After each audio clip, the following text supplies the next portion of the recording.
Hi friends అందరికీ. అందరూ ఏం చేస్తున్నారు? నేనైతే కూర చేస్తున్నాను అనమాట. అసలు అన్నం కూరలు వండుదామంటే ఈరోజు గాలి బాగా పెడుతుంది. అమ్మో ధూళి. అమ్మ అవుతుందండి. నీళ్ళు పోస్తాను.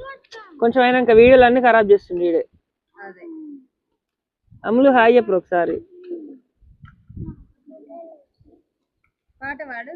జనగణమన పాడవా?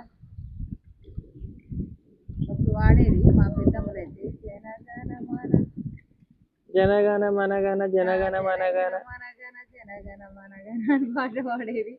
అసలు నేను ఈ కూరల ఎన్ని గుడ్లు కొట్టుకోవచ్చు అనేది కామెంట్ చేయాలి. చినుకు వేయలే ఇంకా. ఆయన పోసే వరకే తెల్లాడు. కూర చేస్తుంది చేయలేడు మా చిన్నోడు ఎప్పుడైనా. నేను చేస్తా, అది చేస్తా, ఇది చేస్తా.